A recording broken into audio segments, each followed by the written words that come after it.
Pick the Nintendo Shack and pray. Frederick from Fire Emblem Awakening says, yo.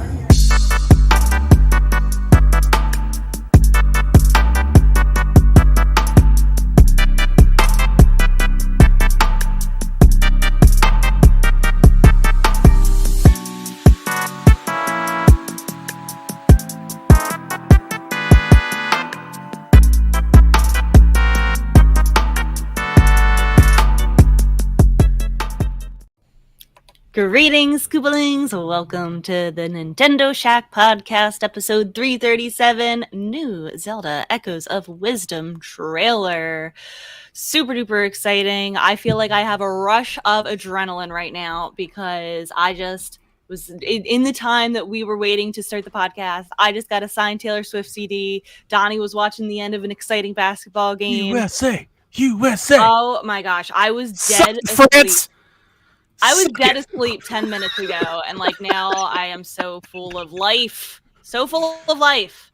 All those French kids are crying and hearts broken. Oh, but you know what that means, though. That means they're going to come for blood in 4 years. That's what happens when you lose like that. Every day they're gonna remember this as they train for the next one. It'll probably be a lot of the same players, I'm sure. I can't say. On the American side, a lot of them are older, so the American team will be a lot of new folks. It's kind of on both sides, on the men and the women's. This is kind of the end of an era for Olympic basketball. A lot of players are going to turn over, and at the Olympics in LA will be really young. Yeah, this probably will be LeBron's last Olympic game. It is. Is. Yeah, it's got to be. There's he's no way he's playing. Yeah, he'll be like 45 by the time the next Olympics come around. Delvin, he's not going to be geriatric. Playing. Yeah, I think it's the end for LeBron, Durant, Curry. Embiid said he may play for Cameroon, but a lot of folks will be like traitor. And like Tarasi's like super old. So yeah, I think it'll be a lot of, I wouldn't say young people. So there'll be NBA people, but like they don't have much Olympic experience. They'll be new. The younger generation. Right. And if you put those players out there yesterday, America loses. Like they don't win that game without that experience, I don't think.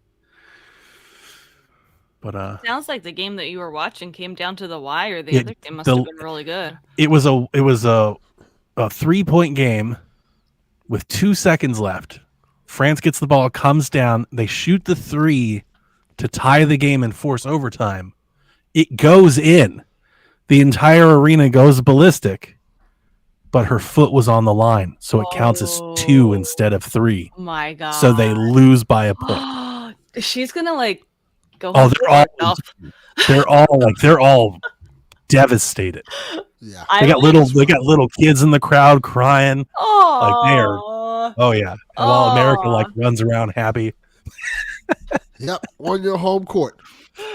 Yep. Yeah. Beautiful sight. I love it. I love it. It's the American way. I can't do that. I'm too like I feel the empathy of the other team. I can't fuck do that. Kids. Yeah, no, absolutely not. That's sport. You know, put your foot back, make the shot. Man, no, I would never be able to be an athlete in that situation. You know how many times my heart has been broken for my team getting demolished? I'm a Heat fan. I'm a Cleveland fan. It's like all I know. Yeah, but think about what that athlete is feeling right now. She's like, I ruined it for my entire country. Yeah. Well, she's gonna like. She's gonna need therapy. It sucks to be you. Yeah. Wow. Not picking you next time. Oh my God. We know who won't be on this team next time. Your ass. It is heartbreaking because she made the shot. Yeah. If she missed it, it'd be easier, but she didn't. She made it. It's just a foot too close. Wow. Yeah. Oh my God. XBS in chat. Rebs is a Philly fan. She should know some brutal sports laws. Facts. I do. Facts. That is true. I do. It is very sad. Here's the pretty much always. On the men's side, the era I was speaking to, that LeBron, Curry, KD era, LeBron was on the team that underachieved, I think, in Greece and got bronze. That is correct. And like he talks about all that. That's the reason he works so hard and tries and like comes back to the team and is committed to it because he lost. It's the loss that drives the wins. Yeah. Yeah, that is true. You know? Wasn't the True. team after that team called the Redeem Team because they did so Yep. goddamn bad? They came back with a vengeance. They were like, we have to correct this history. It does Yeah. light a Embarrassing. fire under you. And that's exactly what France is Something to going to root have. for. France is going to have that on both sides because at least the men's team, they're young. So they're all just probably going to get a lot better. So we may not get gold next time. Like that's a very real possibility. Yeah. Delvin, I like your name. Let the cat fend for itself because I had to go feed my cat before I jumped on this call. Yeah, that's a cat. He'll be all right. No, he missed me because I was away in North Carolina for a few weeks. And he'll start tearing everything apart. He'll come like ripping the microphone out and shit. Oh, he will. He will. He did start getting on the keyboard. And he will. He's like, listen, I'm the captain. No, I'm back in PA. I went to go see a Green Day concert a couple days ago. Green Day is my favorite band. It was so much fun. Even more so than Taylor Swift? Well, no, okay, I said band. Taylor Swift is a band? She has music? She's a singer. She's an But artist. People play music for her. It's a band. Taylor Swift is my That is favorite a good artist. point. I never thought about that, but yeah, you're kind of right. Just dismissing the whole other part of the song. Okay, Taylor Swift and her band are my favorite band, and then Green Day. Okay, I saw your TikTok. Yeah, thank you. Yeah, it was a good TikTok. It was like viral. Yeah, so that was my third time seeing Green Day. Can I ask you guys a question? Okay, so we were up in like the nosebleeds, like the 300 level, because I just wanted to be there. You know, I didn't want to spend $1 million. And I was up on my feet, dancing, singing the whole time. And I was row 3 in the 300 section, so like I was like kind of far up. The 2 rows in front of me, the whole time they Stacey, the whole time they were like on their phones scrolling on Instagram for parts of the show. Like for the songs that they did watch, they just recorded the whole song on their phone. Like, why do you go to a concert if you're just gonna like sit down and like look at your phone? So you can record it and post it on the gram. Yeah, the recording part, I both empathize with you, but I also am guilty of it. By the way, I did a few parts where like I recorded very selectively, like, you know, a couple things, but like I'm talking these people were recording several songs in their entirety. The stage setup, by the way, was the exact same stage setup that I saw for the Strokes and the Chili Peppers. I wonder if that's like a standard like light package that they hand out. It was like the exact same one. I was like, that's like the same thing. Yeah, I mean, so my first take is that like maybe they're old. Like, were they older? Maybe they don't want to stand up all night because that's me now. Yeah, I get it. I get it. If like you want to, you know, you can't stand for a long amount of time. I get. Yeah, that's me these days. They were like looking, but they were like some of them had like their head down or like they weren't even watching.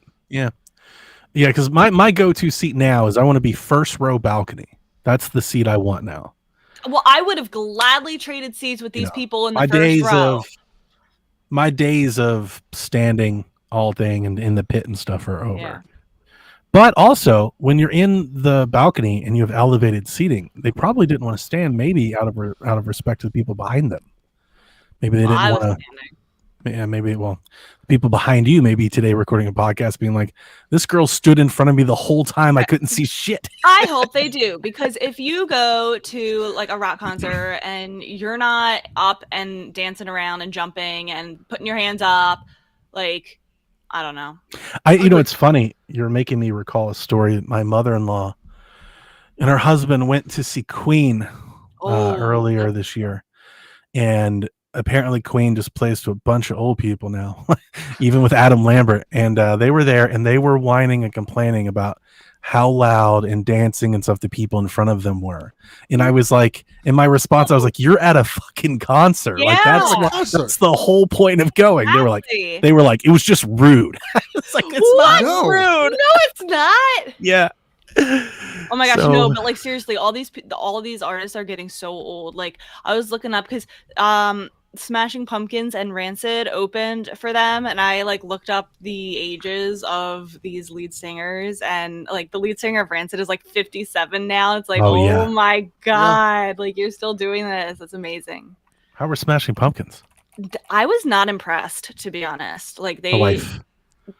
I'm not really a fan of either of those two bands, but so I didn't really like know many of their songs or anything like that. But like Smashing Pumpkins didn't impress me. They were fine. I thought Rancid was better. I didn't realize that Billy Corgan was still like performing.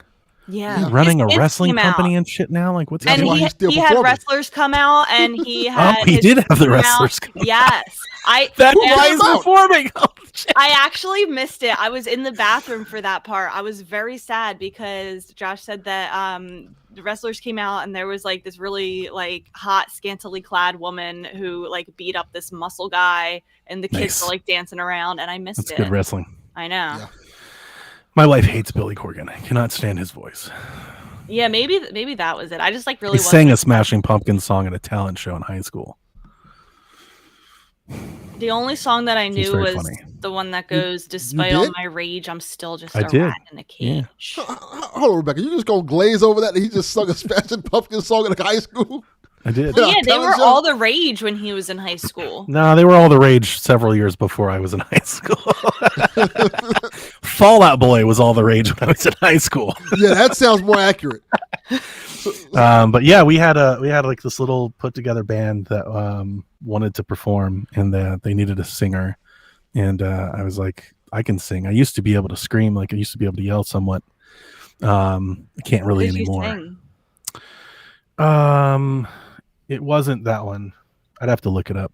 I know the song, but I don't know the name of it. I He went probably to- don't know it. He didn't go But- to the hits. He went to the underground songs. Like the deep cuts. No, it was Yeah, a hit, but it wasn't like the major hit. It wasn't that. Did you win? No, we didn't even place. But we did have folks that liked us. Like a few folks that gave us that said we did a really good job. It just wasn't like it was like this real country school. It wasn't the place to be like, and now performing Smashing Pumpkins' latest hit. Like nobody there liked that music, which is kind of why we did it. Like that was kind of the reason, is because nobody wanted to do that. I have a funny story now that you reminded me, brought back my memory. Tell us. When I was a kid, they had It was a talent night- show. It was 1979 was the song that I sang, by the way. Oh, okay. I had to be in third grade. They had a talent show in my school, and I tried to sing Bobby Brown's "Humping Around." Oh my god. Did they let you? No, they let me perform it. They're like, "No, you cannot do that." When you're that age, like you don't really understand all of the lyrics that you're singing. Like you might know it's inappropriate or like you might understand parts of it, but like you don't get all the references. Like I've been a Green Day fan since probably about then, like third or fourth grade. And I definitely didn't Okay. understand all of the stuff that I was singing. But Green Day was really good. Oh, wait a minute. You say third or fourth? I mean, that's Dookie for me. That's not Dookie for you, though. No, Dookie came out the year I was born, Donnie. Oh, nice. Now I feel old. Yeah, that hurt. But what I loved about It's like roles reversed. Suddenly I'm Devin. Like, what the fuck happened? Yeah. this is the 20th anniversary of American Idiot. He made a point to say so during the show. That's And timely. that was the album that I started with. Yeah, That was my childhood album. that was like but- their fourth best album. They got a lot better before that. Yeah, I like that. My two favorites are Dookie and American Idiot. And Yeah. the lore of the show, the reason why I went out and bought tickets especially was because they played Dookie and American Idiot in their entirety, every single song from both of those Wow, albums. that's cool. awesome. Yeah. So like that, That's this killer. concert was like tailored for me. Plus, then they played like they played No pun intended. Good Riddance, and they and Minority, and a couple of other hits. But yeah, it was amazing. I loved it. I love Green Day. It was great. That's Rebecca, awesome. Isn't it great to be a fucking adult? Yes. To Yeah. have money where you could just like, fuck this, I'm going to this concert. I'm Yeah. going to a concert. I'm going to a concert Tuesday. Mhm. Yeah. That's These are the great. cool things about being an adult. Like, hey, I want to just spend a ridiculous amount of money on some shit that I probably shouldn't get. Just fucking do it. I'm grown. Well, I'm a little concerned. Uh-oh. Okay. It's the first week of school, right? Last week was the first week of school. This is their first full week of school. And wouldn't you know that everybody's fucking sick. Of course. So I might be going to the concert by myself, which sucks because I got a real kind of special pad to take my wife to that now I don't even know.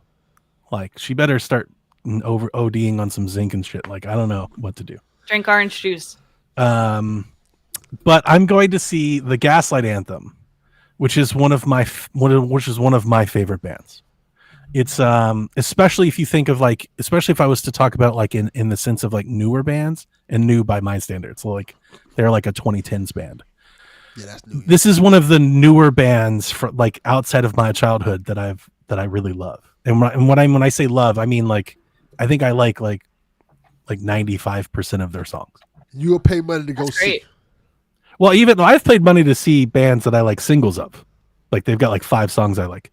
This band I love like 30 songs. Okay, It's multiple definitely albums pay of music that I like of theirs, and their frontman is Brian Fallon. And I've told the story before, but I'll give you the short version. Rebecca, I found this band on Guitar Hero. Oh my gosh. I found this band on Guitar Hero Live. I was playing it on Wii U, and I was like, That's "Holy great. shit, this song rocks! Who is this?" And I go to look him up, and here's the funny part of this anecdote. I go to look them up, and they had already disbanded. No. They'd already quit by the time I found them. I was like, "No, you're kidding!" So I start listening to their albums, and I'm like, "I love this band. I'll never get to see them." Then a couple years ago, they got back together to do an anniversary tour. They did 4 dates. Can't miss it. They were in Philadelphia, they were in Chicago, they were in London, and I think Germany. Oh wow. And I tried to get to the Chicago show, and I just couldn't. I couldn't make it happen. Oh man. Oh, So COVID goes by, and everything goes by. They're not around anymore. And then they released a new album, which I don't particularly like. That's probably my least favorite album, is the newest one they released. But because they got back together to release that album, They're doing a They're doing reunion tour. they're And doing they a, get back together. a tour. And I was like, and I got the alert in my inbox, like, "Yo, the Gaslight Anthem's coming to Atlanta." I was like, I have to go. If anybody wants to know, the Guitar Hero song was "Rollin' and Tumblin'" was the song that introduced me to the band.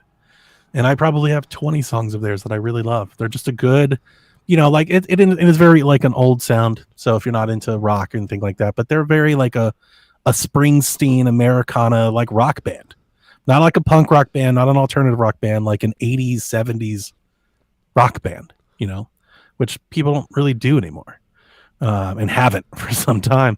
Yeah, I'm very excited. I'm going to that concert.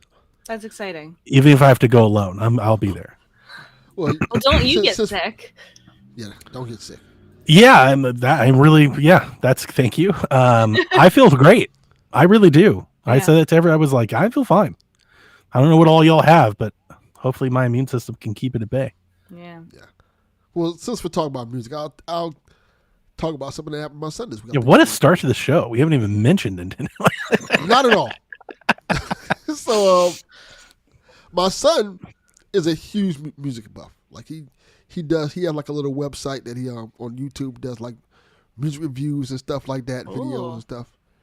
He did one for Kanye's album Vultures 2, which is, spoilers, terrible. He was a big Kanye fan. I was a huge Kanye fan. College Dropout's one of my favorite albums of all time. Kanye fell off. He did like a review of that Vultures 2 album, and so far his review had like over 1,000 views. Oh, good for He's getting- him. And he's getting messages about it. He's so excited because it's like the Oh, biggest. It's the most he's gotten like since he started. And he's super excited. People are talking about it, his review, and saying how good it is. That's a He's good so feeling. happy. But it's Oh, great. good for him. It's great. Make me proud seeing him doing that stuff. Like, yeah, that's good, son. I'm proud. That's awesome. nice. What's the channel? Let me look it up. Plug the channel. Yeah, shout it out. We can get our people on it. Let me look Get 'em it to up blow real up. quick. Like us, This is- all of our 900 subscribers. I think it's called Ren Plays Things, if I remember correctly. Okay. Find the link. We'll put it in the show notes. I'll get the link from him. Heck yeah. Besides Green Day, I am doing the Splatfest. in Splatoon. Oh, yeah. Let me tell you, that game is much better when you are like voice chatting with friends and like just being silly. Sure. And I'm still doing my Super Nintendo wheel yesterday. I spun Super Punch Out. I remember so that was one of the first games that I ever played because I got that with my Super Nintendo, but like I was bad at it when I was a kid. So I tried it again as an adult and it frustrated me to no end because that's not a fighting game. That's a rhythm game. Yep. Yes, it is. And I got so frustrated that I gave up on it. And I tried it again yesterday because that's what the wheel landed on. And I was doing a lot better with it. So maybe I'll try to keep playing. Was chat helping you? They were. Yeah, I could see something like that. Yeah, because that's what you miss when you're a kid and you have Punch Out. You're like, I don't know what the hell to do. Because it happens so fast, and it's like unless I can't you get what pattern this is. Yeah, unless you get like some guidance or a guide or a text or something. It's like, yo, watch out for this. And you're like, oh, okay, now I get it. Yeah, yep. So that's me. I'm just doing whatever. I'm waiting for Zelda. I'm eager to talk about that. His YouTube is called The Ren Show, and his ad on YouTube is Ren Talks About. And he's like, does like reviews for like everything on there. He's about as scatterbrained as me. Reviews for music, reviews for comic books, reviews for TV shows and stuff like that. Get him to sponsor a review of the Gaslight Anthem, like an album from the Gaslight Anthem. Like, tell me what you think about it. He would actually do that. I watched the TikToks. I'm sure Rebecca's seen them. I watched the TikToks of like Gen Z kids listening to old music, and they put the headphones on. So the first time they've ever heard like Fleetwood Mac or Zeppelin or something, and you hear them like respond to it like live in real time. It's fascinating. I love watching it because sometimes they're like brutal. Sometimes they're like, this is terrible, and then sometimes they're like, oh, I fucking love that. Who is this? It's great. I love the banner art on his channel. It has a Mudkip on it. Yes. I'm texting him right now, letting him know we're talking about your YouTube on the show. We're gonna blow up his channel. Make him famous. 6 subscribers. There it is. There's the link. Donnie. Yo. What are you playing? Doom. Yeah. We have Doom news to talk about later. We do. If you didn't see the news, QuakeCon happened, which is, they should call it DoomCon at this point because that was all they talked about was Doom. But I'll just read the news now. Let's just get out of the way. Yeah, let's go to it. Doom 1 and 2 got a definitive edition this week. Free to anybody that owned Doom. So if you bought Doom on Switch at any point or PC or any console, you just got this upgrade for free. It's now running in Night Dive's Kex engine and has a brand new soundtrack. Wait, what if I have the game on my calculator? Do I get the upgrade? No, I don't think so. I think you'd still have to buy it. My smart fridge? It has to be on a real system.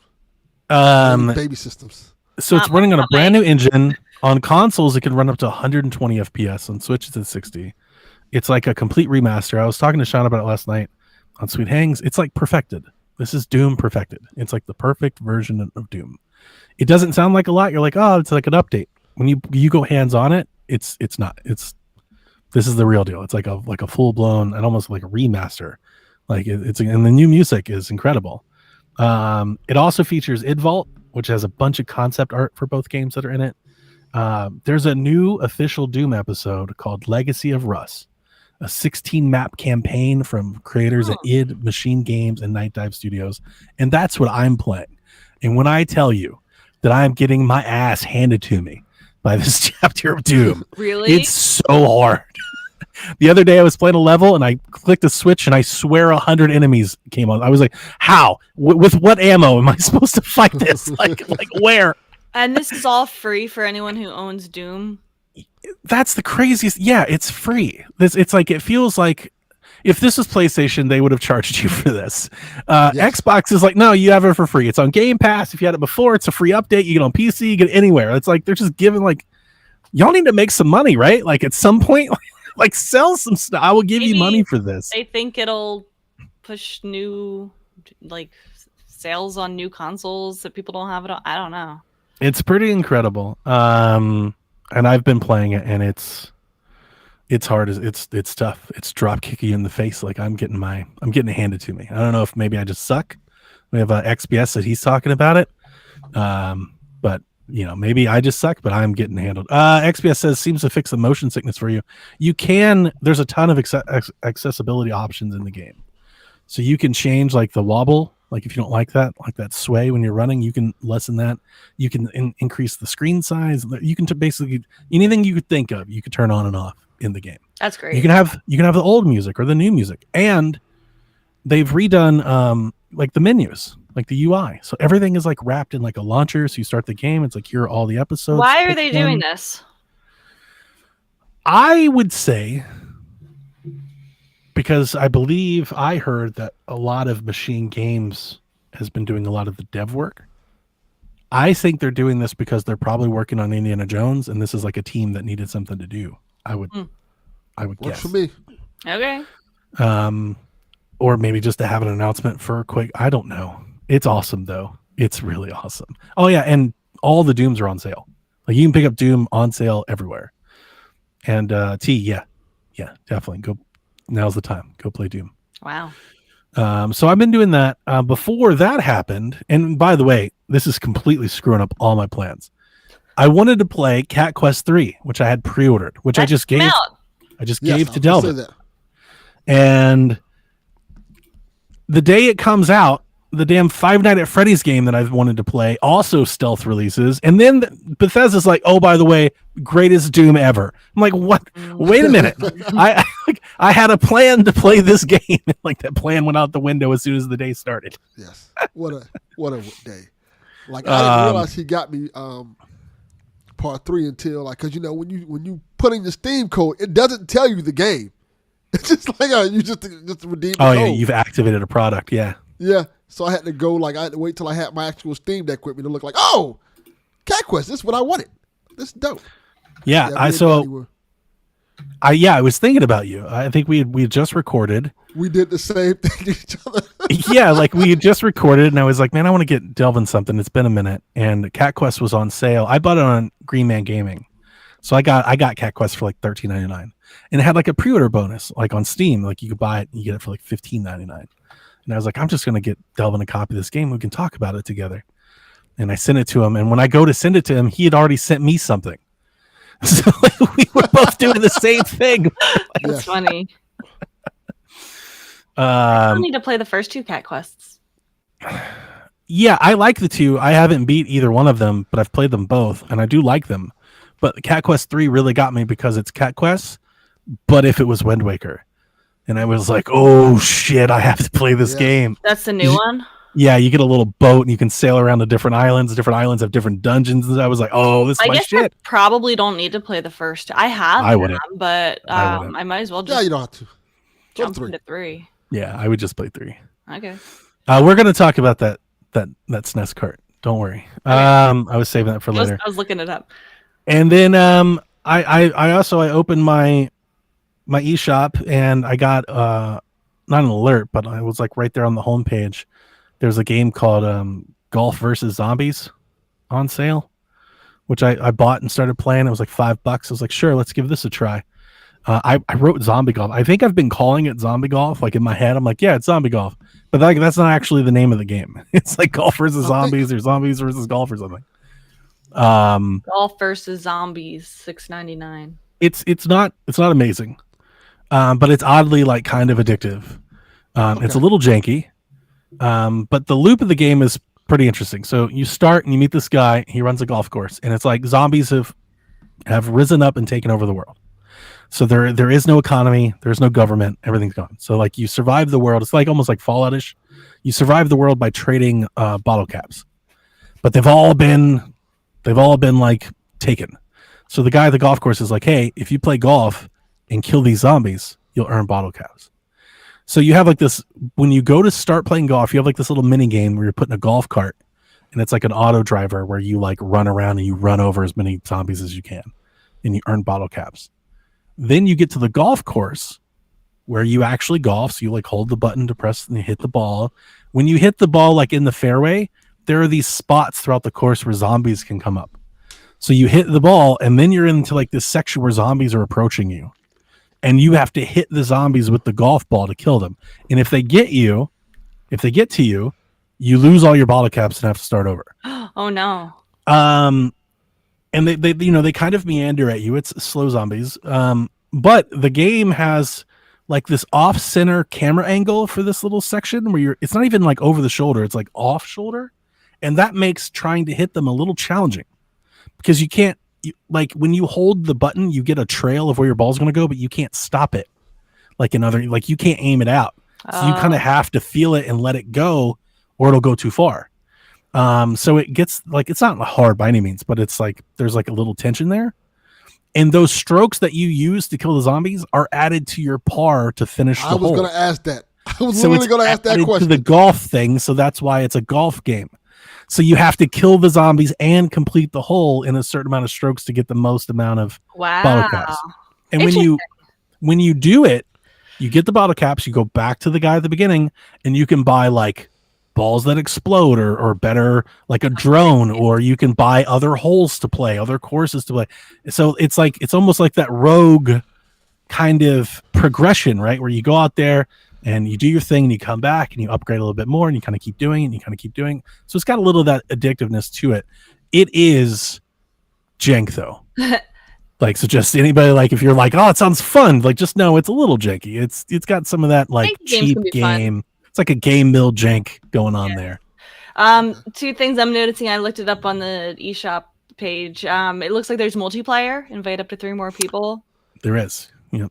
Yeah. I haven't played it, but there is. And then the description is kind of funny. It says, take your club, hit those courses, collect bottle caps. What currency did you expect? Rupees?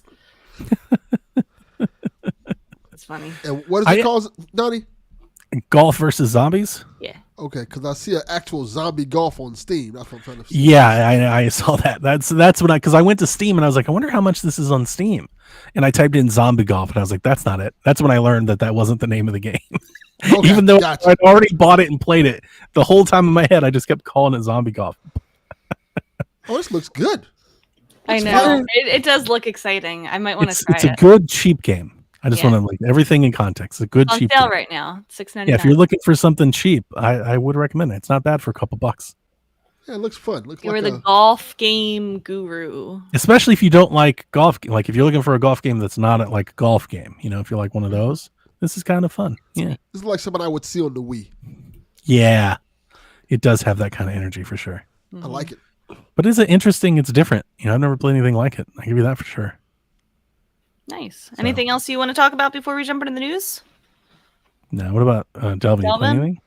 No, I haven't been playing much. I've been busy. This is him for like a month now. We're all waiting for Zelda. Well, last week I played some stuff, and I was on every podcast talking about it. Like, now I feel like an idiot. Let me talk about this game I played on. Oh, I heard you on another podcast. I'm like, okay, I'll stop. No, that's okay. We want to hear. I haven't played much this week. I still got to set up my X-Men arcade cabinet. I've been busy as shit. Nice. And I'm still watching a movie for What have you watched? Anything new? Anything good? Yes, I have. What is the name of it? I'm gonna look it up right now. I thought it was really good. Well, last night I watched I'm looking up the name of the movie because I can't remember it. I was like, you don't even remember the movie you watched last night? In a Violent Nature. That's the name of the movie. So that I almost rented this week, but I held off because that's coming to Shudder in like 3 weeks. And I was like, I'll just watch it on Shudder. I bought it a while ago because I like of course you know the concept of this movie. Yeah, no, I know. I love the concept of this movie, and I really enjoyed it. Super divisive. I really enjoyed it. People either love it or hate it, but there's not a whole lot of in between on this one. People are like, this is great, or people are like, this is the worst thing I've ever watched. I think I lean towards the great part of it. I think it's really good. I like what it did. I think there's some elements of it they could have went further into and Rebecca kind of just completely check out. No, I'm sorry. Yeah. I'm listening. But there's some elements they could have went deeper into with because the whole gimmick of the whole thing, Rebecca, is it's a horror movie from the perspective of the killer. Oh. In particular, it's like Friday the 13th, but if you're the camera, the point of view is like Jason. I see. Yes. My problem with that is sometimes, for plot reasons and stuff, they go away from that, and I think that's where it kind of falters a little bit. Like, why? And sometimes it don't make any sense. Why did you go away from it? Like, no, you should have stayed with the whole idea. because I like the whole idea of you like watching the campers and getting it from the perspective of the killer. And we're like, yeah, I kind of see why you want to kill these people. Is it scary? Oh yeah, That's the whole point. Yeah. yeah. I liked some of the kills are good. One of them is just ridiculously stupid. It's like incredibly stupid. That's very Friday the 13th. It's almost laughable. It's very I love It's it. very Friday the 13th. Yeah, that's what you're looking at. That's what I want. When you see this kill, Donnie, you're gonna laugh. And you're gonna laugh. I watch when it comes to very Shudder. XPS is talking about Late Night with the Devil, which I loved. I love that one too. Yeah, I watched. I was gonna watch it. I was looking for a movie to rent. I was between the TV Glow and that one, and then for whatever reason, I was on Tubi, and I came across a movie called Cutting Class. It's an 80s horror movie starring a young Brad Pitt. Oh, It's awful. That one now. It's a terrible movie. Oh no! But I watched it. I was like, "This is wild. I got to see this." And it's not good. It's mediocre. It's not awful, but it's okay. Yeah. Aliens come out another week or so. Romulus next weekend. Yeah, I gotta go. I'll be there. And I got that to watch. I bought. Are you gonna watch any Girl Who Aliens Got movie Away. before you go? Because I'm thinking about watching. I don't know, Prometheus, maybe Covenant, maybe Aliens. Right? I don't know. That's a good idea. I didn't like Covenant. Yeah, I give it think another shot. most people did it. I know a lot of people hated Prometheus, and I liked the Prometheus a lot. But Okay. I like Prometheus a lot too. yeah, So I we got gotta get- 3 we movies gotta in get queue the to show watch. back Got on the track. I got 3 movies in the queue to watch for horror movies. Yeah. The Girl Who Got Away, Okay. Maxine, of course, Yep. and Mickey Mouse, the Mousetrap. Oh, It's out. It was like $10. I have to see if it's good. no, for me, I got Romulus, Beetlejuice, and then and I'll probably be done for most of the year. I got a couple It's more to catch up on. Halloween time, Donnie. I'm Yeah. very aware. Yeah, we I gotta would get be prepared. playing my decorations already if it wasn't 97 degrees outside. Oof. It's like freaking hot as Hades. I've already I've bought Halloween decorations for the season already. Nice. I did I that always this like to weekend. see. I always like to see your house set up for it. It's I'm always very the best. excited. I would like to get it put up in the next coming weeks, but if it's gonna stay this hot, it's got to at least come down to like the 80s before I start putting it up. Maybe the first September. Is it Zelda time yet? Yeah, let's do it. Let's go. Nintendo dropped a trailer for Zelda Echoes of Wisdom. This trailer was called Traversing Hyrule. It And was like felt, 5 minutes long. it felt like a direct for the game, like Yeah. for me. Like I was like, wait a minute, this is way more than just how to traverse this fucking game. Mhm. It took me a few days to watch it. I didn't get to watch it until like Thursday because I was just like, I just didn't have time. Like I saw how long the trailer was and I wanted to pay attention, and I was like, okay, I'll just keep waiting. And I watched it the day after we recorded PSVG. But the trailer showed off new traversal abilities, new characters, new enemies, and a bunch more. And then what I really took away, like my main takeaway from the trailer, was this game, it just mixes and remixes so much Zelda stuff from so many games. Right? Link's Awakening, Majora, Ocarina. There's a ton of Breath of the Wild and Tears of the Kingdom stuff in this game. Skyward Sword that I never expected this from this game. I'm And I don't know why, but when they first showed it to me, I was very much expecting a Link's Awakening-ish type of experience. It is not like Me too. that. This is way bigger than that. There's way more, I feel like there's way more like density. There's way more put into it than that. And now this game went from like, oh, that's cool, I'll play like this Zelda game while we wait for the next Switch, to now like, now I'm going to drop For everything. hours and hours. And now I'm going to like, no, hours. this is the Zelda game that I'm going to play. Like, this is a Zelda game. I didn't, I don't know what it was. I don't know if it's just me. Am I alone in that? Because that's where I was, and this trailer came out, and now I'm in a completely different place in this game. You know. Yeah. Okay. I saw people calling this a spin-off when it was first announced, and I'm like, I don't think this is a spin-off, guys. And like now nobody can say that after this. It just felt like and I think it's probably because of the other games Nintendo announced. it just felt like they're winding down, and these are like, smallerish type games that they're like padding out while we get ready for the next console. And this game is not that. This game, like, this is a Zelda game. XPS And says it might be the first 2D Zelda to rival the 3D Zelda in terms of Yeah. size. And Yeah. that makes sense after seeing this. So I was kind of taken aback when I actually got to the trailer. I was like, oh shit! Like, We'll I was talk very about surprised. some of the stuff. Talk about some of the stuff it shows. All right, so there's lots of Breath of the Wild, Tears of the Kingdom isms. There's lots of like characters, there's lots of landmarks, there's lots of locations, but more than anything, the menus, the player UI, the iconography, the things that you're using, the systems, the questing, like that's all like right out of there. I never expected that. I was like, oh shit! Like this is the whole thing. It's like open world. It seemingly like it's really big, so big that Zelda can ride a horse around. That's how big it is. It's a 2D game. You just get on the horse, ride the horse around. Well, it doesn't seem like there's any walls. Like you couldn't most 2D Zeldas, like you can't scale the trees or like this. It seems like it's kind of like how they sold Breath of the Wild. Like you see that mountain, you can climb it. Go there, yeah. Like, there seems to be, if you get creative enough, you can scale any wall, any tree, any pass. Like if you figure out a way to do it, you can do it. There's no walls.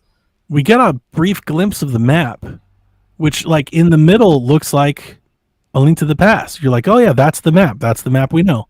And then it like kind of zooms out and it's like all clouded, but you see how bigger it is, like how much map is around. You're like, oh no, like this is way bigger. That was like the moment for me. I was like, oh wait, whoa, what is that? So we saw Kakariko Village, the Elder Volcano, Jabu Waters, where we see the sea, and the river Zoras. The Faron Wetlands, which has like all these ruins around, which is very Breath of the Wild-ish. If we talked about all those ruins and what it meant for the Zonai and all that stuff. Like you wonder if there's like a link there. And we saw the Gerudo Desert, which has an oasis, just like Breath of the Wild, and has Gerudo Town, which you can't enter unless you're female, which Zelda is. So she just walk right on in. Like there's lots of DNA there. And like my main takeaway before we start talking about the abilities, my main takeaway is like we talk all the time about like, these timelines and the aspects that these Zelda games share in these different timelines and universes.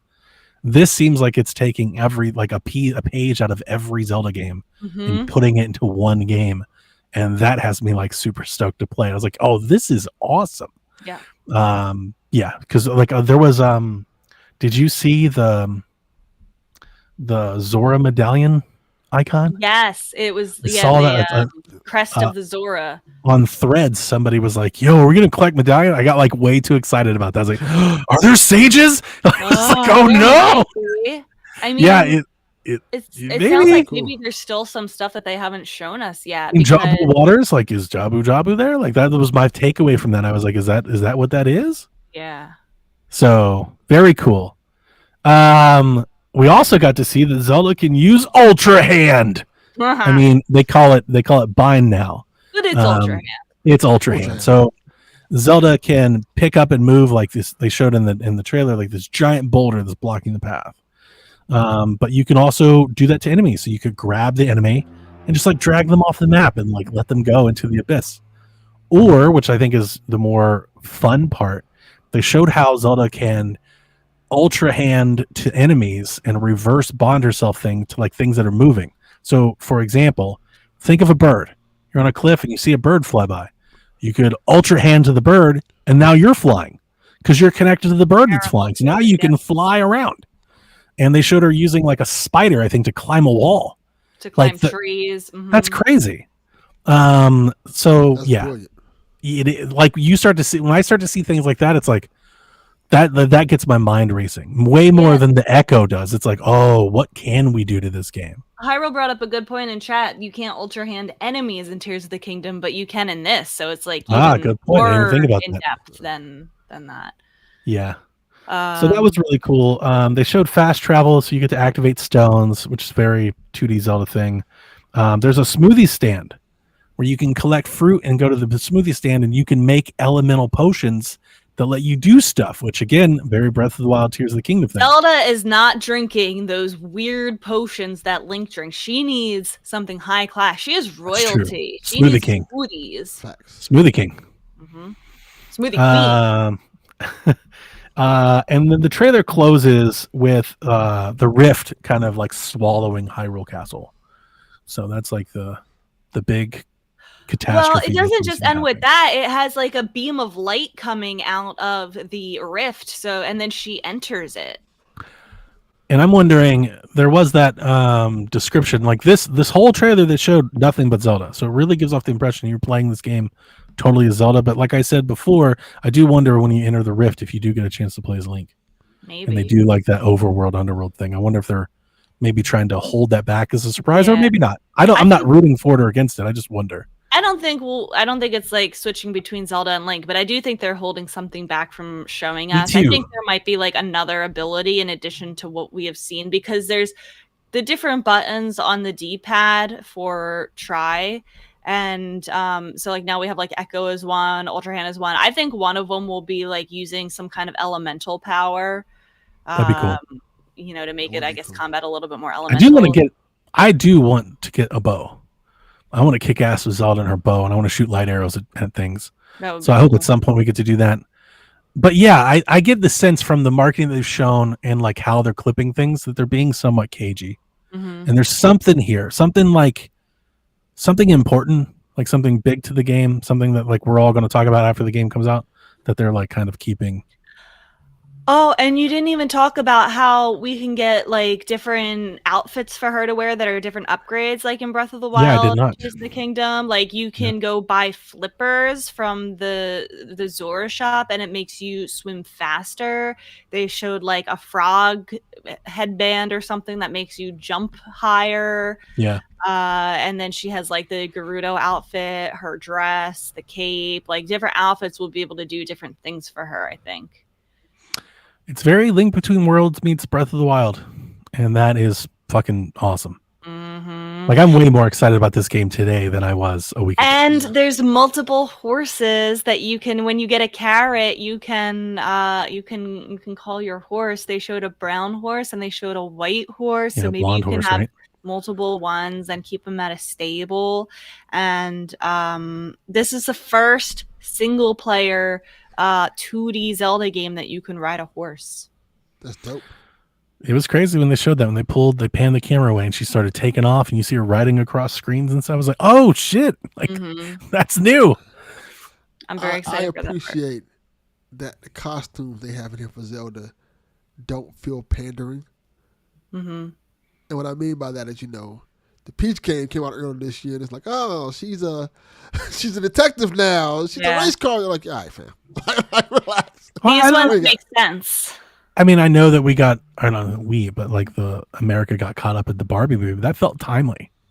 I don't think that was pandering. It felt very timely. It's like they were kind of trying to position her as like the Barbie of the Nintendo. I think that makes sense for Peach, but not for Zelda. Of course not. No, of course not. I just, I didn't think it was a cheap tactic. I was like, once you kind of see those two things come out together, it's like, oh, I could see how you probably make that correlation. Yeah. I'm glad that they didn't go that route with this, and it kind of like it feels like it makes more sense for this character to.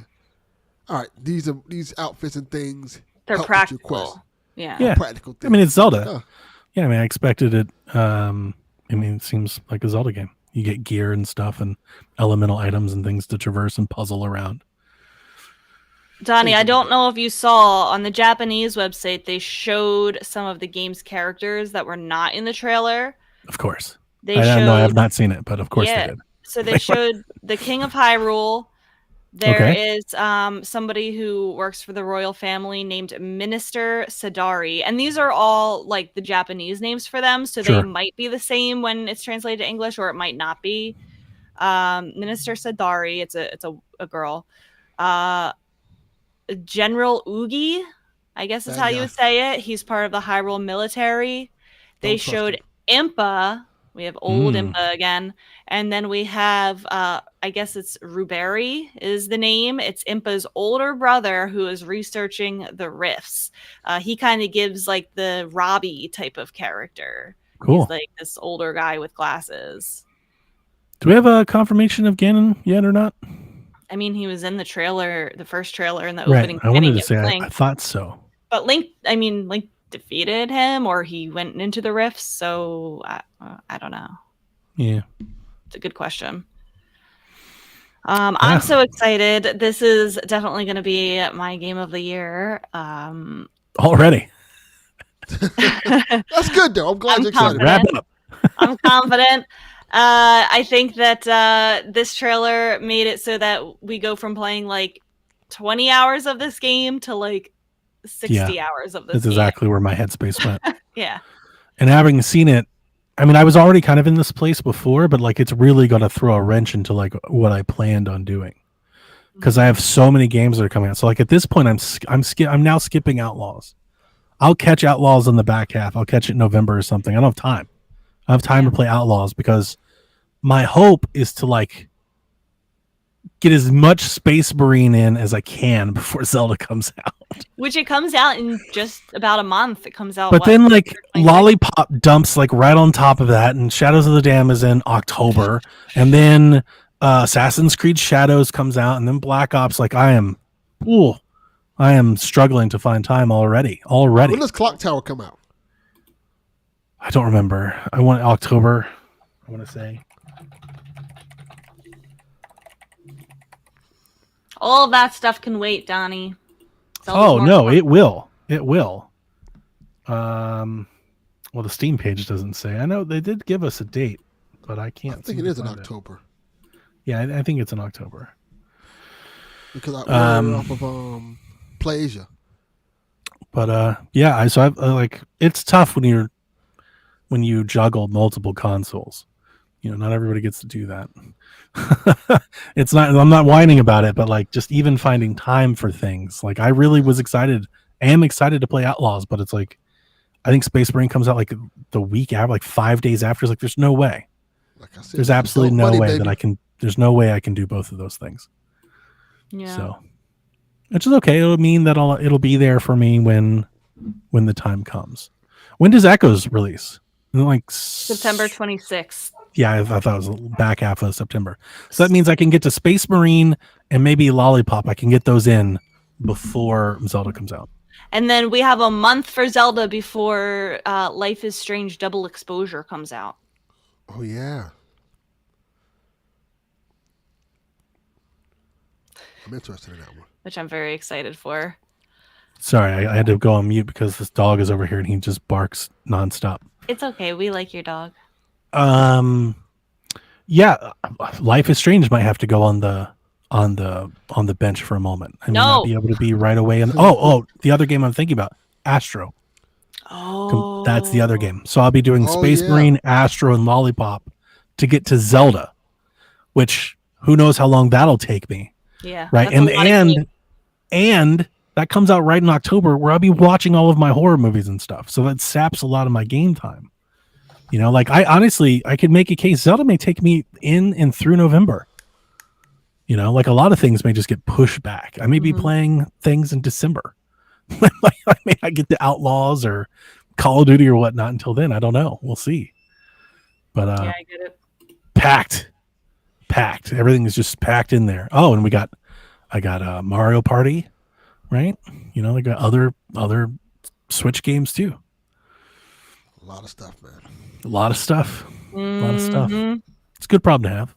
It is. And you know what? These games aren't going to go anywhere. You don't have to rush to beat them. Yeah, yeah, absolutely. Play at your own pace. 100%.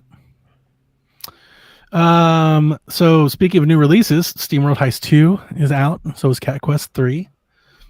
Stumble Guys drops on Switch on the 20th. And then Castlevania's Count Dracula and Trevor Belmont come to Dead by Daylight on the 27th. So those are pretty cool. And didn't we talk about Mystery Dungeon? Got added to NSO? Did we? It just was added last night. Oh, nice. So it's out now. That's nice. Yeah. So for anybody that missed the remake and don't want to play a better version, you can play the old version. Free. We talked about Doom earlier, but the thing that I didn't say is that a new and improved Super Nintendo version of Doom is being sold by Limited Run Games, It will include all episodes, performance improvements, monster respawns on harder difficulties, level codes, and Rumble support via a new controller that they didn't talk about. So apparently somebody's about to release a Super Nintendo controller with Rumble in it. And this is original hardware. It's not like a ROM. It's original That's hardware cool. they're making and selling. That is cool. So if you got any collectors out there, you retro enthusiasts, if you're playing on OG Super Nintendo hardware, Or a Super NT from Analog. or that, very good. Get over to Limited Run Games. Maybe try to get one of those. I think it's like $200, something like Oh that. my I think God. it's like Oh, it's you I not gotta appreciate cheap. have people the still making Super cards, Nintendo controller. games. And there's also an anthology that they released. I may be confusing it. There's a bunch of stuff that they announced you could buy. I've bought so much Doom stuff in the last couple of years. Like I just kind of tuned it out. I was like, I can't keep buying this. Like I've bought this over and over and over again. I bought this Doom 64, like limited run games. I got the 64 cartridge and everything. I can't be doing all that. Okay. We're gonna get into some rumors now. We love rumors. We do. These are fun. I don't know if these are the reason. I suspect that maybe they are, but I wanted to ask you guys this, because I'm on Threads and nobody's really on Threads. So I'm on Threads and I'm kind of watching like YouTube videos and stuff. Reddit. I do see the Reddit stuff. I seen a shit ton of Switch 2 talk this week. Like it just blew up. I'm not sure why. Because you would think after the Zelda trailer, you think everybody would be still focused on, but like everybody suddenly started talking about Switch 2. The Game Explain actually might be a part of it. There's a lot of, Nintendo channels that like are changing or canceling or closing because there's not enough Nintendo stuff to talk about. So maybe that's why people are talking about. There's just a ton of Switch 2 stuff to talk about. You guys seen that too? No. I have seen that. You have It's seen picked that. up. Yes, it has been picking up lately. Yeah. Yeah, it's like just blew up. So let's talk about these rumors. So the first one, actually not a rumor. There's a new cartridge patent that was discovered, been floating around. I think it came out like 6 months ago. So there's like these little patent drawings of what the cartridge might look like. That's a real thing. Rumor number one: Switch 2 may stream to the TV. Isn't that what we said? We said that would be such a cool thing. I think we've talked about it a few times over maybe the year. I think maybe a couple years. We have talked about that being a thing that could possibly happen. So that was the first rumor. The first rumor comes from a poster on Family Boards. Take that however you want. People said as a track record person, I don't know who it is. I didn't even care to write it down because rumors are just fun to talk about. Don't believe any of this to be true until it's actually true.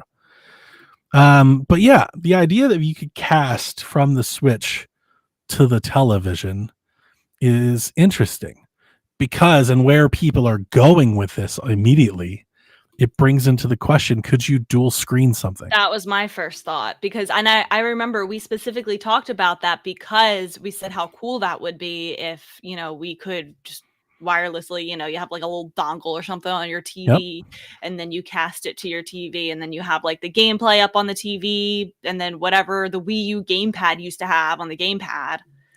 And this function is already available on phones and tablets you have today. If anybody that uses AirPlay, if you have like an iPad or an iPhone, you can cast something to the television while also scrolling and things on your phone. So this is technology that existed for some time.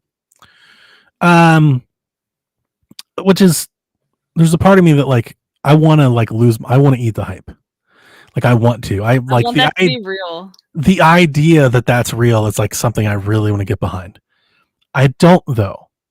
Only because I wonder if it brings up a development issue, which is like the legacy of the Wii U is that people had to develop for that, and that's why ports were hard to come by. And I don't know if Nintendo, like the new Nintendo, Furukawa's Nintendo, is not that. They're super conservative.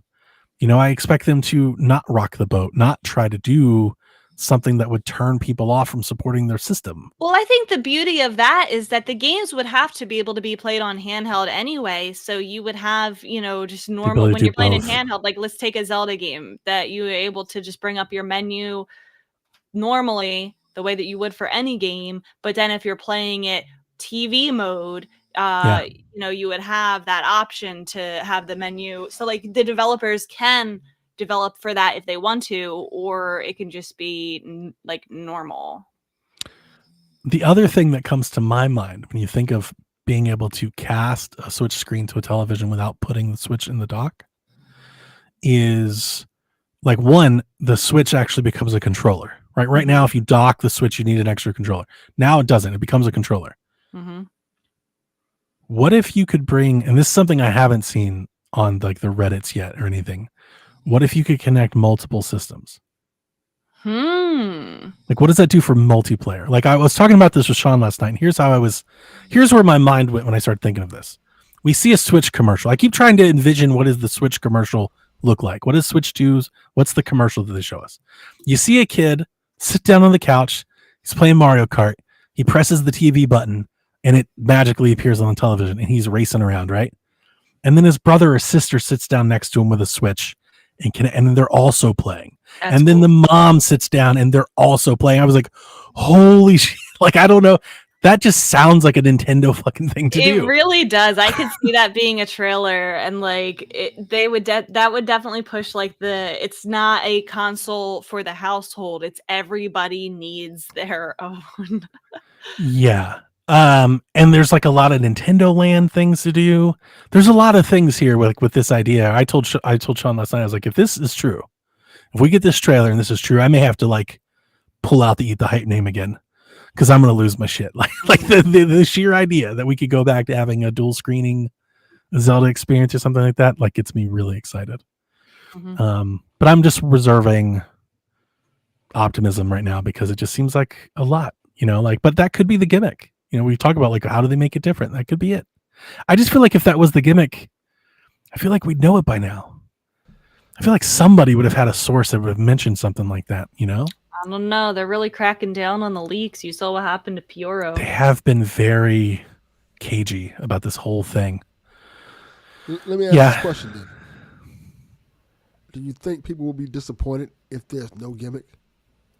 If it's just more of just a stronger Switch?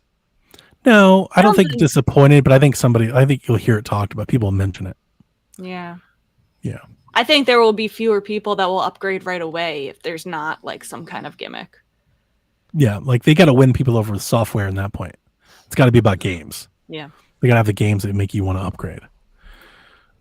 Rumor 2 comes from Nintendo Universe, which is that Portuguese site that has had several rumors over like the last 12, 18 months.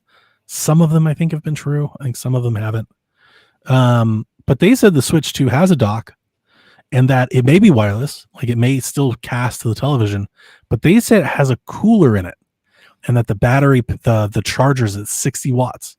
That would be almost double the charger of the one that we currently have. So the idea there is when the Switch is docked, it has a built-in cooler, like a fan that helps it cool off. So maybe you could overclock it and have more performance when you put it in the dock than we typically expect, which could help it boost up with I guess with ports and stuff. That seems more, I think, likely to believe. I think, but those rumors are going around, and it got a lot of people talking about what it could be, especially that casting Wii U one. I could see it cast and not do the dual screen thing. Like I could just see it have the ability to cast if you want to, but it doesn't dual screen. I could see that being a thing. The casting doesn't get me as much, and I wonder if it could cast on its own. I think we talked about this before. I definitely remember bringing it up. Do you think you could see a situation where they sell the dock separately? Yes. Where it's like you can cast and connect from your Switch directly. 100%. But if you want more power and what, you can buy the dock. And like that kind of helps them. For $79.99. Yeah, like it kind of helps them keep the price in check. Right? But if you want both, it's like $500. But if you only want the one, it's like $399. Like I wonder if there's something there. No, that makes sense. So, yeah. I can definitely see that. People are thirsty. They want to know. They want to know when. They want to know why. Like the people are wanting the Switch 2. I feel like it's starting to reach a fever pitch. And I wonder when Nintendo's going to do something about it.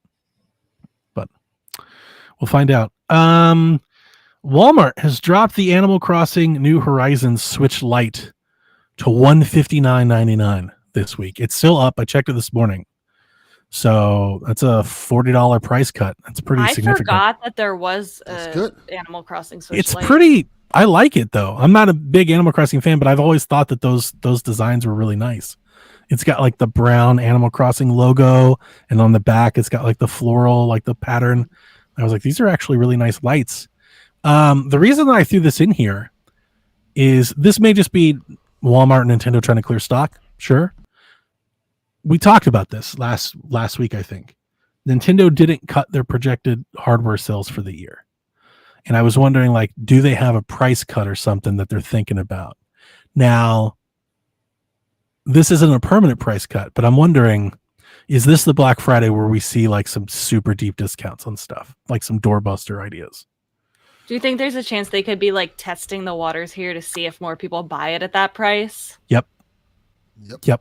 That's exactly what I was And thinking. they're using that one as like the example. I think they're probably wondering, all right, if we drop it, let's drop it $40. Let's see, how does it pick up? Yeah. Or do we have to drop it more? Like, could you see a doorbuster deal where you can get a Switch Lite for like $125 I or don't know about $149? $125, maybe $149. Yeah, and like I'm wondering, like, they still sell the OG Switch, the non-OLED. I could see something like that, like maybe $199. Like, could they come down? Like, there's a lot of room there. They can still make money off of and still move consoles. It's just they didn't do it with a Wii U, and they've really refrained from doing it ever since. Like, they have bundles, but they don't really drop prices. That's something they did during the 3DS. But I think they're gonna want to get their stock off the shelves for the new Switch. Like that wasn't really the case with the Wii U, but I think that'll be the case this time. I agree. Stray lands on Switch November 19th. Woo! I'm getting it physical, baby. Very cool. You'll get 3 months of Nintendo Switch Online if you pre-order Super Mario Party, digitally or physically. You'll get 3 months of Nintendo Switch Online included. On good deal. Yeah. Have you guys? They've been running a lot of promos on Switch Online. I just re-upped last night because I got an email that said if you re-up before, I think it's today. I think today's the deadline. If you re-up your Switch Online membership today, they'll give you a $10 in gold coins. Whoa, that's good. And I was like, I'm gonna re-up anyway. I might as well go ahead and do it and get the free money. So I went ahead and re-upped. I'm only on the individual membership, so it didn't cost all that much. So if you're interested in that, you can look out to that. The Final Fantasy Pixel Remaster Anniversary Edition will be sold at retail starting October 8th. So they had it before. You had to buy it through, I think, the Square Enix store. Now it's going to actually hit like GameStop and Best Buy and stuff for the first time. Was it like $200 something by that? Something ridiculous.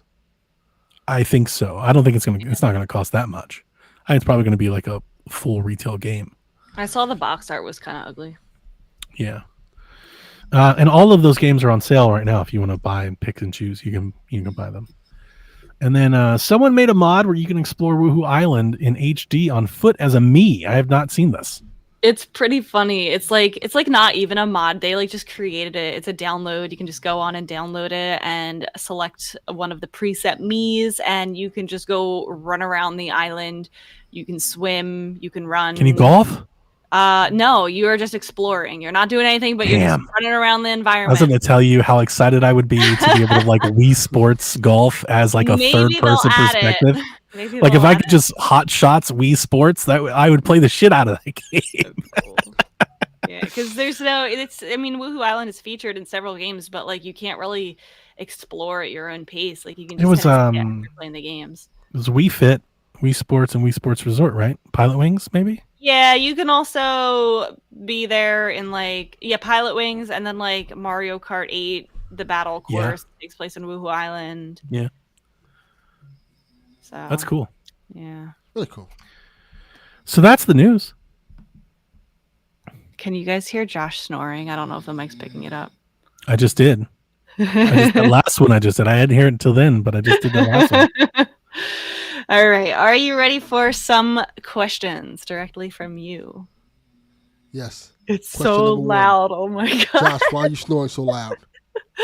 Because he was up even later than me. I think he got into bed at 7. He was playing No Man's Sky all night. Okay. TPR asks, question for today. What is your favorite in-game Nintendo power trip? He says, for me, it's the ending of Metroid Dread. If you know, you know. So I guess where you get like super overpowered and you can just destroy everything in your path. There's some good examples of that. Like in Mario Odyssey at the end. Do you remember when that song plays? Yeah. Like you're bursting through all the walls and stuff. Well, it's funny. The first thing that I thought of was Mario, but I don't know if it counts. I mean, I always thought it was a power trip. But like when like the 2D Marios, it's like new Super Mario Bros. When you get like the power up and Mario goes like huge and starts like fucking Godzillaing the level and starts smashing everything. I thought that was really cool. Mm-hmm. But like typically when I think of like giant power ups and stuff, I think of like Gears of War and stuff. I don't necessarily think of anything that comes to mind. I know. I'm trying to think of other examples. I'm sure there is, but like even in like Zelda, I don't think that's really a thing. Yeah. I mean, Kirby games have like some pretty amazing set pieces at the end, but generally you're still just Kirby. Yeah. I was trying to think of Tears of the Kingdom ending, but that's really not a power trip. You just not really. They should do that more because it feels really badass to like. Yeah, it's like a thing that unstoppable. I typically associate with Gears of War. Like Gears of War's done that a few times, and it's really awesome. Yeah. You love that powerful feeling. Mm-hmm. Like, oh, y'all done fucked up now. Mm-hmm. Mm-hmm. Oh, Fierce Deity Link, kinda. Yeah, that's probably the closest thing. Like you're still able to get damaged, but you're like the most powerful that You're have kind of a ever badass, been. though. Yeah. Yes, that's probably Pretty the good. closest. Jay asks, ignoring sales success, what are your top 3 most revolutionary Nintendo consoles? There's So still this a is lot like- of talk about that. So this is like influence, right? Like Yeah. impact. Mm-hmm. Okay. Gotta be the N64. I Right? would think so. It's gotta be the Wii. I would think so. And it's gotta Those be are the two Switch. that. Yeah, I was thinking when you first read it, I was like DS, and then I said no, Switch. I'm gonna go different route.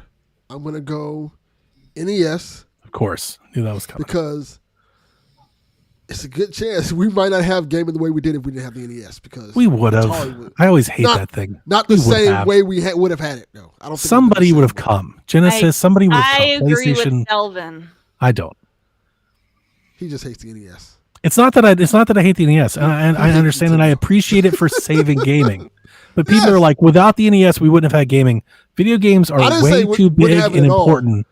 Then we would have, because there was still PC going on. It would have. But I don't think it would have been the same. The way we NES had it now. didn't. The NES didn't allow, like, Doom was getting created with or without the NES. That was happening. Yes, but it wouldn't have been the same way it is now.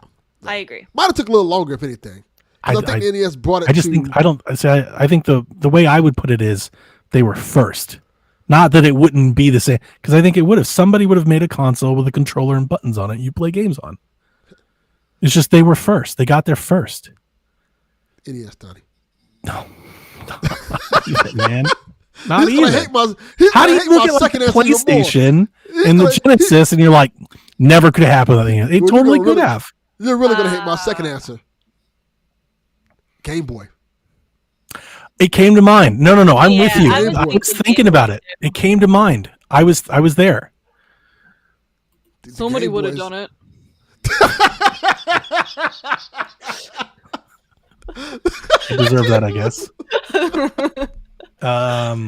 Yeah, Game Gear.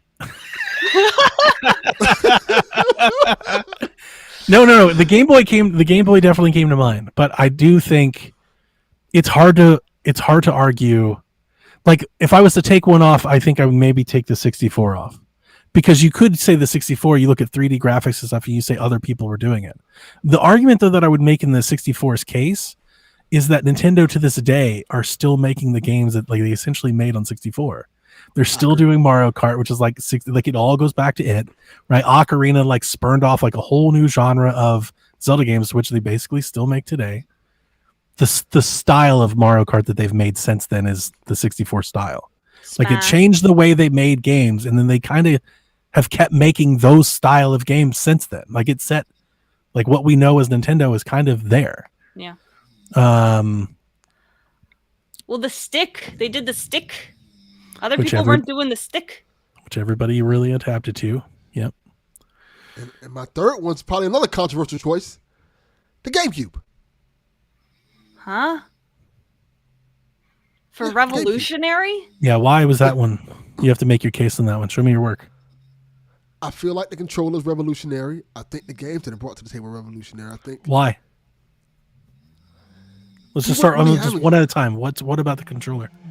Because I love the controller. I'm not disagreeing with you. Tell me why. I'm disagreeing. I probably am. But like it's not out of malice. I love the GameCube. It's my favorite controller. But you What? tell me why it's influential. I feel like we wasn't having the port, at least the ports that the GameCube had back then, in terms of like the expansion drive, the 4-player ports and things like that. Some things that we still like. 64. 4-player, yeah, but not 64 had all those things. not like the GameCube though. The No, dual but it sticks, did I though. wanna Like say- exactly that. It had the expansion port and the 4 controller ports. Yeah. But the GameCube one was on the system though. Yeah. I don't think it was on the 64. Was just the 2 Yeah. parts, wasn't it? No, 4. I have it right there. No, that's the whole Right point. there. Yeah. 4. Yeah. 1, 2, 3, 4. Yeah. That's the whole point. That's why they made so many multiplayer focused games. I like the GameCube better. I like the GameCube, sort of like That's a correct. smaller Yes. console. The Xbox also had it. Yeah. Like talk about Xbox. Can't even play Xbox. How dare you? Well, here's the thing. They didn't continue a lot of the things that the GameCube had. Like, they didn't continue with the mushy triggers.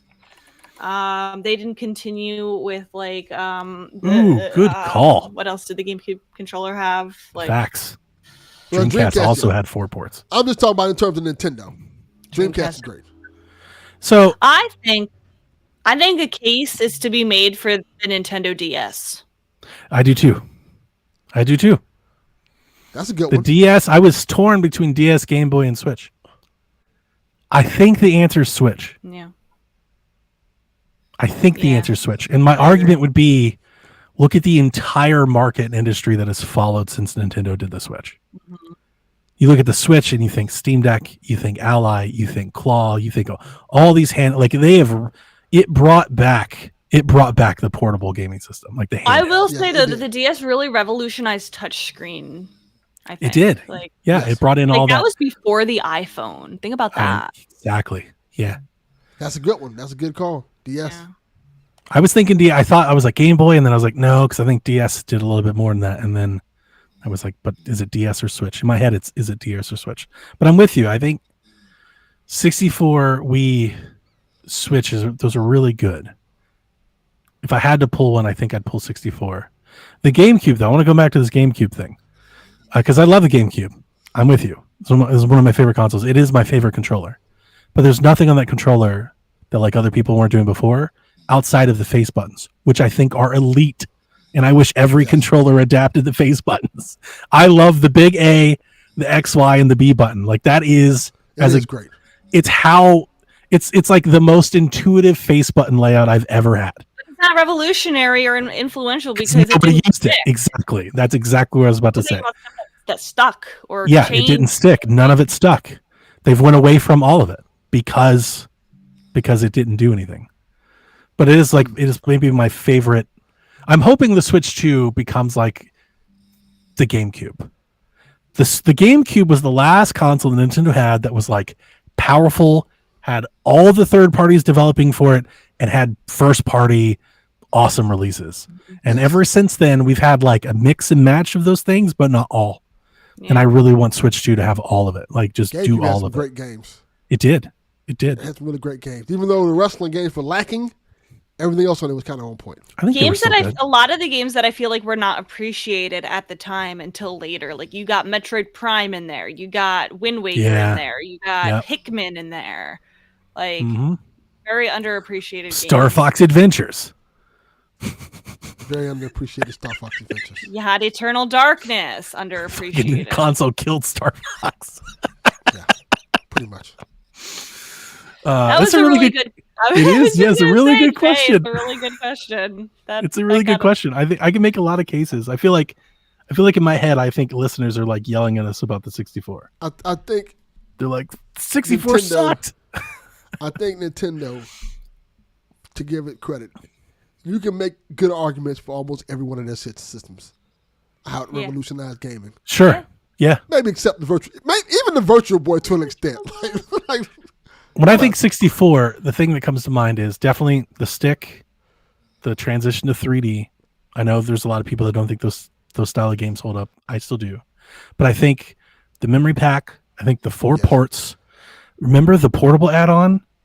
You almost trace back the Switch to it. It's like, yeah, we want you to play Game Boy games on your home console and take it with you and all there's a lot there. There's so much DNA there. And like I said, the games, like their core games that they make, their 3D style, like the formula for what those games would be, they're still making those games. Mm-hmm. They haven't really left from that. They haven't departed from that path. So I like it. I like your 3. I'm in lockstep with you, Rebecca. I think those are the 3. It's a tight contest, but I think those would be the 3 that I go with.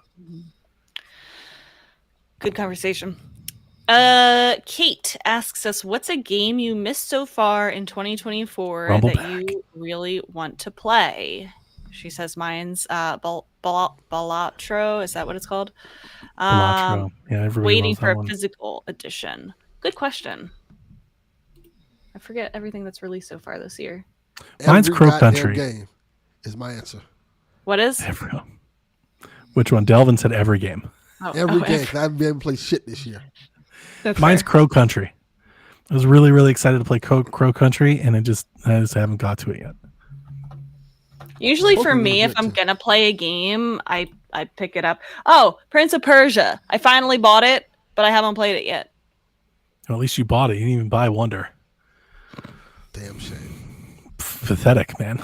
Animal Well. I intend to play Animal Well, but have not. Yeah, I would love to hear your thoughts on that game. I did. That was a little darling for a moment. Everybody went nuts for it for about a week. Didn't like it. I played like, oh, that's safe for me. Really? I didn't think I would either. That's why I didn't jump on that wagon. But Balatro's still going. I still hear about Balatro frequently. People love that game. Mm-hmm. G-Man asks, what are your thoughts on Mystery Dungeon games? And if any other Nintendo IP could have it, who should get a game? Personally, I think the Mystery Dungeon games are fun and easy to play through. There's a super easy answer here that already kind of came true.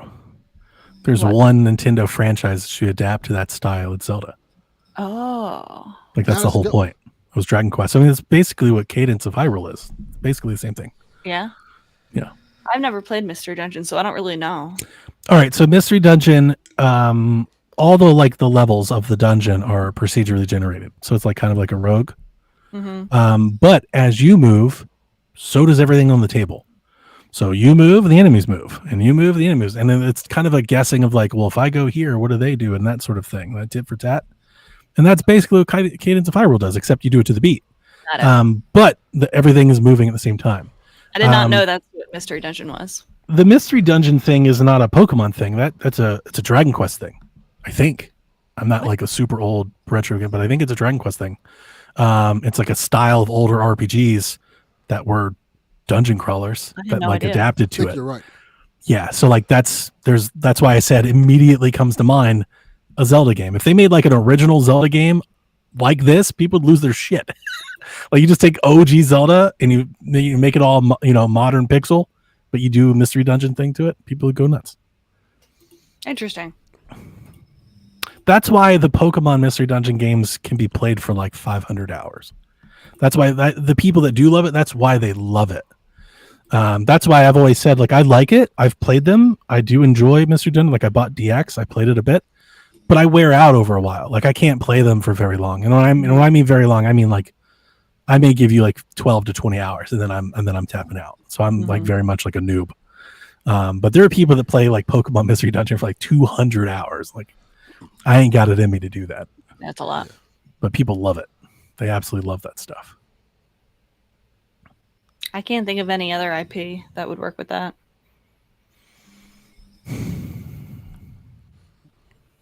I can't even. I mean, Zelda really is the one. Zelda comes immediately to mind. Yeah. Pikmin? That'd be interesting. Make it kind of like tactical a little bit. Yeah, maybe. I could see something like that. Drew asks, after never putting a single Madden on Switch, do you think EA will actually bring college football to the Switch too? I don't want to buy another console just so I can play one game. Drew, there will be many games on the Switch 2 that you will want to play. Drew, I don't know. I want to say there's hope. There's hope. I can't guarantee it, but there should be hope that after the incredible success the Switch 1 was, the difference between Switch 1 and Switch 2 is in the initial launch of the Switch 2, I expect there will be a ton of third-party support that wasn't there the first time. You know what? It's going to be a lot of, I would say, older games. It's going to be ports of games that already came out. You know, what are the rumors? Like, we've had the rumors, right? Final Fantasy. Like, I 100%, like, you're going to go back to the main players. I think Ubisoft will be there. I think Capcom will be there. So, like, Resident Evil 4 Remake probably going to show up. You know, it shouldn't be that big of a surprise. I would hope the EA gets on the ball this time. I would hope. You know what? I'm going to say, yeah, I think there will be. I think we'll at least get one. Yeah. And I think college football, I would start with college football over Madden personally, because I think college football has a greater chance to sell double copies. Yes. If you give people the opportunity to buy college football and play it portably, people will buy systems for that. Like, they'll just buy a whole system for one game. That would be my read on it. I would like EA to do both. I don't know if Take-Two hasn't really been doing much of anything. I don't expect Grand Theft Auto 6 will show up at all. Grand Theft Auto 5 could, but I doubt they're even working on anything like that. Yeah. But Ubisoft, I think Capcom, I think Platinum, I think Square, you know, like the normal players, I think they'll all have a game. They'll all have something to show for Switch 2. You know, I said a long time ago, I expect Elden Ring. I think Elden Ring will be there. I think Elden Ring will be like the Switch 2's Dark Souls. They'll show up and be like, check it out. You can play it in the palm of your hand. That would be pretty cool. Yeah. Related... I think Call of Duty. Yeah, Call of Duty will be there. I don't know if it'll be the new one, but I think it'll be there. I think WWE 2K will be there too. Yeah, me too. That's probably a good guess. Yeah, I think 2K will show up big time. Somewhat related question, kind of, sort of. Gags asked, name 3 third-party launch titles you anticipate being there at launch. Oh, shit. We could have. Well, we already did that. But yeah. Gags says Final Fantasy, Elden Ring, and Street Fighter 6. Yeah, Street Fighter. Like, yeah, Capcom will be there. That's a good one. Yeah, I think I'll say WWE 2K will be there. Launch. I want to say You know, at launch, do we mean release day or like release year? Let's say release year. Yeah. Yeah, because I was going to ask you, I would wait for the next WWE game instead of porting the last one. Mm-hmm. I would just launch on it. I think they would, but I think they're going to end up porting the last one. Yeah, that makes sense. So like, here you go. I wonder. Sure it works. Let me ask you a question. I agree with all of Gag's answers, and I just rattled off a bunch more that I think will be there. So I'm going to refrain from answering this, but I do want to ask a question. Ubisoft's going to be there. They're going to be there with a game. Ubi flop. Do you think it's going to be Shadows? Yes. You think they'll just go with the brand new game and try to port it? That's exactly what I was going to say. I think Shadows will be there.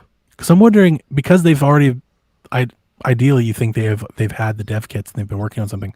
I wonder if they show up with ports of older games. Because you think about the Switch, what did they bring to the Switch? They didn't bring Odyssey and Origins. They brought Assassin's Creed 3 and 4, you know, and like, I wonder, like Black Flag, I wonder if they show up with Valhalla or Far Cry 6 or something. Like, I wonder if they grab one of their past game. God help me if it's Skull and Bones, but I wonder if they grab something like that. I think it will be Skull and Bones. Oh, God, that's the one they're gonna. Why invest any money in porting that to anything? I think Far Cry 2.6 might be too old for them to port. Skull and Bones is right there though. They will port that one. It'd be the first time we had a Far Cry game on a portable, like a dedicated portable. It'll be Rayman Legends. Nah. They'll pull that one out for like the 20th time. I really want the Switch 2 to have Red Dead Redemption 2. That's a good one. That's a better chance than GTA 6, for sure. Yeah, I don't think it's going to GTA 6. Yeah, I could see Red Dead 2.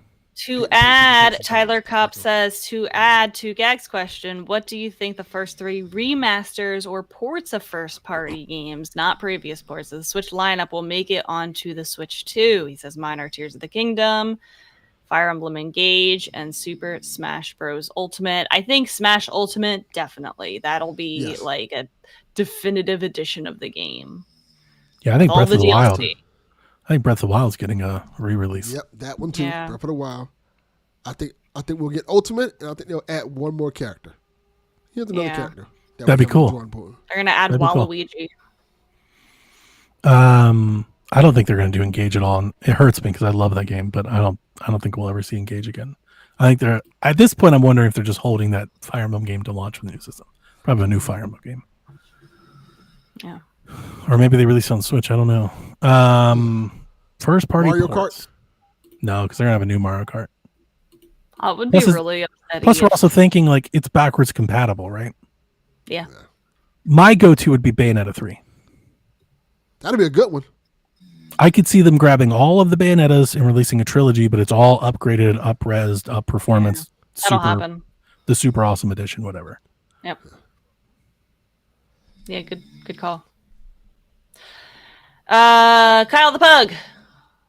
Fuck you, Catapug. There it is. He says, pick 2, the rest go away forever. Seafood, Italian food, Mexican food, and Indian food. This is where we fight, right? Yeah, All right, so it's only 2. I know my answers. Yeah, mine are very easy. Yeah. Let's hear you, Dunny. Mine is I'm not a seafood person. Never have been. Okay. So seafood and Indian food are out. Wow, we have the same. I love Italian food and I love Mexican food. 100%. so you got to pick 2, and the rest go away. Yep. So you only can keep 2. Right. I'm keeping Italian food and Mexican food. Same. I'm keeping Italian food and seafood. Okay. I like That seafood makes a lot. sense. You live down there by the Respect that. coast. All y'all like the damn seafood stuff. I can't. Yeah, and it's a lot of stuff you can eat. It's just pure seafood. Like The stuff people lobster, eat shrimp. right out of the water blows my mind. Fucking alien parasite looking things. And they're like, let's eat it. It's good. What? No. Yeah. I love me some rice, burritos. Beans, Love it. cheese. Beans, cheese. Yeah, Love yep, it. yep. Me too. Okay, last question here from James. We are just a few weeks away from September. Do you think we will have a direct in September? Good question. Is there anything left to show for a direct, or is this where they finally unveil the Switch 2? That is a good question because we typically do get a direct in September, right? Mhm. Yeah. I'm going to say no. I Maybe think like an indie or something, like a small one? I'm gonna say no too for like a main or mini direct, like maybe a third party, maybe an indie direct. Yeah. But I feel like they're announcing stuff on Twitter, like they just gave Stray a release date. They Yeah. gave us like a very extended Echoes of Wisdom trailer. Like I don't think there's really that much more that they can pack into a direct. And I don't think they want to unveil the Switch 2 before like that soon. Like I don't think they're gonna do it that soon. I agree. I mean, the real question is, when do you think the Switch 2 is coming? Because if you think it's coming in March, they have to start writing some sort of announcement. Which they can. There's still time. But also, if it's coming in March, I'd expect them to be entering production like now or very soonish. And it doesn't sound like that's a thing, at least so far. I think May or June. I'm kind of leaning towards we get the announcement not during the Game Awards, but around that time. Late December Yeah. or January. And I'm wondering if we don't get the Switch 2, like Rebecca, it may be a summer thing. I don't know. Look, none of us know.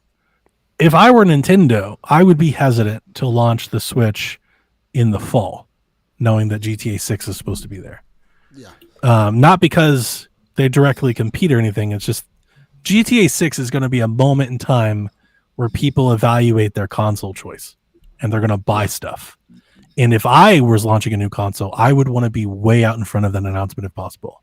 Yeah. I would want people already make their decision on a Switch before that game shows up. The only way I would announce it is if GTA 6 is going to be on the Switch as well. Yeah, of course. No, if it's going to be on it, then you can just If it's pair it on with there, it. Yeah, just like let's go. Yeah, but we think it's not going to be there, right? It's not going to be on the Switch too. I don't think it would be. It's just, Right. I would hope. So if it were That'd me, be dope. I would launch it out in front, like Rebecca, June, May, like get it out there in front. Let everybody that wants to buy a Switch buy one, and don't give people the option to go, well, maybe I'll get a PlayStation instead. Like, don't even give them the like, just you want to buy the Switch because it's the new Switch. Yep. So that would be my guess. I hope it's in March, but if it's going to be in March, like we got to start hearing about it. I think like October, November at the latest. They can't go to January for a March launch, right? No. Yeah, that's impossible. Like they're running out of time if they're going to launch in March. So, But I don't think it'll be September that they'll announce it. Yeah, just good. Like that's the thing that they're keeping all those cards close to the vest, so we have no idea what they're going to do. But Getting exciting though. if they were going to have like a September direct, and then they still could, they could show us the same games we've already seen. Like that's on the bingo card. But like if they were going to have a September direct, I would have held Donkey Kong for that, because Donkey Kong didn't come out till January. Right? Like it's a long time. Do you think they'll have a Pokemon Presents? Do they have anything to do with it? Yes. They have Pokemon Legends ZA, which is supposed to come out next year. We have not. But we seen think that's coming out on the new system. I would save that for the new system. Yeah. Well, we it don't can know come out on that the for old a system fact. too. But I would save it. I would showcase it when I announce the new system. Yeah. That Pokemon mobile TCG game has not been dated yet, and it's supposed to come out this year. That's true. Yeah, I forgot about the card game. I'll play that for sure. Like that's exciting. Yeah. So I don't know. I think that could happen. I don't think a full Nintendo Direct. I do think there's a little space for them to have, like, if they've got one more game, if there's like a smaller game in there, they've got like a little Kirby or a little spin-off or something. Like, there's probably space in the fall lineup to have one more game. Yeah. But outside of that, I think they're done. Like they've done. They've dated everything. I agree. That's our last question. Awesome. Fun show. Yeah, there were some really good ones that we talked about. It was good. Not fun was the message that I just got. Uh-oh. Telling me to head to the pharmacy to buy COVID tests, sprays, Zyrtec, and Sudafed. Oh boy, good luck with that. So everybody, please keep me in your best thoughts. Yep. Wear that hazmat suit when giving it to them. Going down with the ship. No bueno. Keep us updated. All right. Well, good luck with that, Donnie.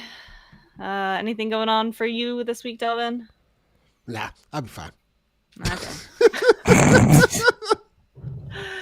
All right. In that case, Koopalings, thanks for listening, and we will see you next time. Peace. Peace. Whenever you're ready. All right. This is Frederick from Fire Emblem Awakening. And I forgot the line already. What?